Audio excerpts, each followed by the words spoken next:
Bonjour, l'invité d'honneur de Sud Radio, Éric Revel, comme chaque matin. Bonjour Éric. Bonjour Cécile, bonjour Philippe, bonjour à tous. Bonjour Éric. Le gouvernement a donc dégainé ses mesures pouvoir d'achat, les milliards pleuvent. Bruno Le Maire est chargé du service après-vente.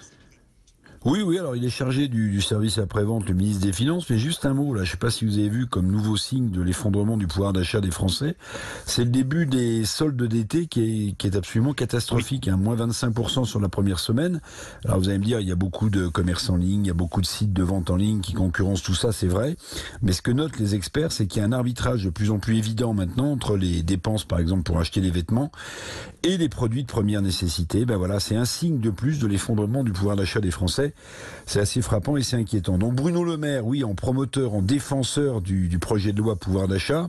Bon, le ministre des Finances annonce, vous l'avez noté, 20 milliards d'euros de mesures nouvelles, avec notamment un bon énergie de 100 à 300 euros dès octobre, le triplement de la prime Macron pour les salariés, augmentation des retraites, du point d'indice des fonctionnaires, on en a parlé, intéressement participation dans les PME de moins de 50 salariés. Bon, il y a tellement de mesures qu'on évidemment on s'y perd. Justement, c'est le but recherché par le gouvernement qui veut, avec ce tapis de mesures, avec ce tapis d'annonces, un effet de souffle pour éteindre toutes les flammes des revendications sociales avant la rentrée de septembre. Mais vous l'avez noté, dans toutes ces mesures dans lesquelles on se perd, il n'y a pas d'augmentation du SMIC d'annoncer au-delà du coup de pouce inflation. Donc ça, évidemment, c'est sans doute une ligne rouge pour la NUPES. Bon, Bruno Le Maire affirme en plus qu'on a atteint le pic de l'inflation, donc il ne faudrait plus s'inquiéter. Bruno Le Maire affirme que toutes ces mesures pouvoir d'achat, Philippe, plus de 40 milliards d'euros en tout, ne seront pas financées par la dette, il l'a dit Bruno Le Maire, mais par les richesses créées. Bon, est-ce qu'on doit croire ou pas les affirmations du locataire de Bercy, mon cher Philippe? Mais les autorités, Cour des comptes en tête, sont très sceptiques sur les chiffres avancés par le gouvernement. Voilà, c'est pour ça qu'on se pose la question. La Cour des comptes, s'inquiète officiellement de l'impact financier de cette loi pouvoir d'achat sur le déficit public français, qui est déjà en piteux état, pendant que le Haut Conseil des finances publiques, écoutez bien, remet en cause totalement les chiffres des recettes et des dépenses de l'État calculés pour 2022. Rien que ça, les plus hautes autorités remettent donc en cause la sincérité des comptes de la nation présentés par le gouvernement.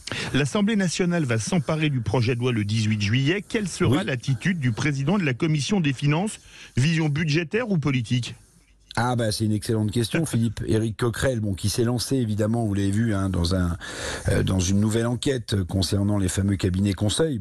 Il y a un côté com d'Éric Coquerel, mais le président de la Commission des finances concernant la loi pouvoir d'achat, est-ce qu'il va s'inquiéter du niveau alarmant des finances publiques avec ces nouvelles dépenses, la remontée des taux d'intérêt, puis le virage de la BCE sur le rachat des dettes des États? Est-ce qu'il va avoir cette casquette-là, le nouveau président de la Commission des finances, ou bien est-ce qu'il va plutôt faire la surenchère politique en estimant que l'État ne dépense pas assez pour les salariés? Cette loi pouvoir d'achat va mettre les oppositions, on le sait, devant leurs responsabilités à l'Assemblée nationale.